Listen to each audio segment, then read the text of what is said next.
Hello friends, આજથી આપણે start કરી રહ્યા છીએ મોક ટેસ્ટ યાત્રાની શરૂઆત. આ સિરીઝમાં આપણે chapter wise GPSC class 1, 2, STI, DYSO, PSI, TC exam માટે આઈએમપી મોક ટેસ્ટના એમસીક્યુ જોઈશું, જે તમને આવનારી જીપીએસસીની એક્ઝામમાં હેલ્પફુલ થશે. તો લેટ્સ સ્ટાર્ટ. આપણે આમાં એલિમિનેશન ટેકનિકનો યુઝ કરીશું. એ ટેકનિકનો ઉપયોગ કરવા માટે સૌપ્રથમ આપણે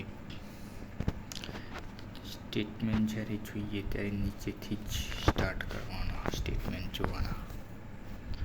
તો લેટ્સ સ્ટાર્ટ સ્ટેટમેન્ટ 3થી જ.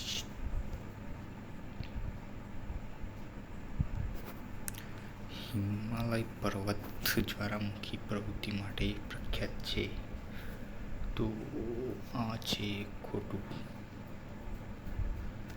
તો હવે એલિમિનેશન ટેકનિકનો યુઝ કરીશું, એટલે થર્ડ ઓપ્શન જેમાં હોય તે ખોટો.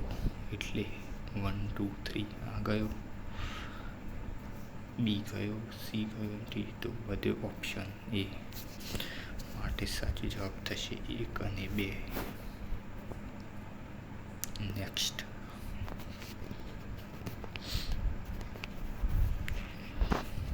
Next question.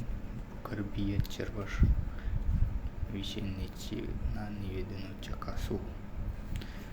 Let's start.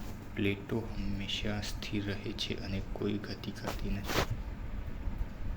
તો આ ઓપ્શન ખોટો થશે, કેમ કે પ્લેટો તો સ્થિર ના હોય. એટલે આ ઓપ્શન કટ. ત્રીજો ઓપ્શન કટ. ત્રીજો ઓપ્શન.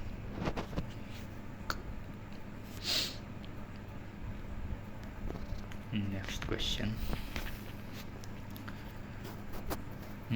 ગોદાવરી નદીને દક્ષિણ ભારતની ગંગા કહેવાય છે.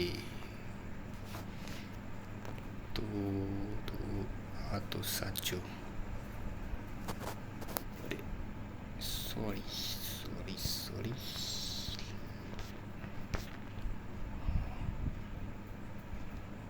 તો ગોદાવરી નદીને દક્ષિણ ભારતની ગંગા કહેવાય છે. તો સાચો ઓપ્શન. નર્મદા અને તાપી નદીઓ પૂર્વ તરફ વહે છે. તો નર્મદા નદી આવે ગુજરાતમાં, અહીંયા આવે, અને તે જાય નીચેની સાઈડ. તો તે પૂર્વ તરફ તો ના જાય, આ તરફ ના જાય, માટે બીજો ઓપ્શન ખોટો.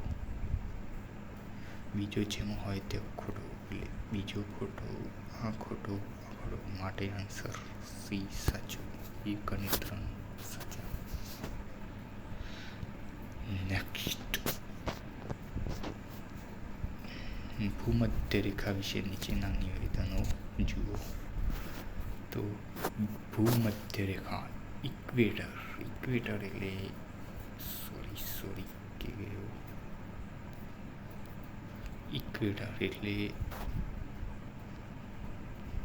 ઇક્વેટર વિષુવવૃત્ત.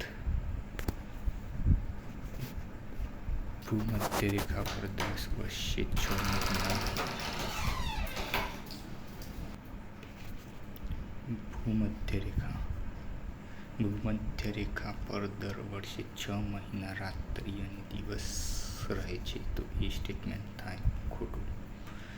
થર્ડ ઓપ્શન ખોટો, માટે થર્ડ માટે ફક્ત 1 અને 2 સાચા.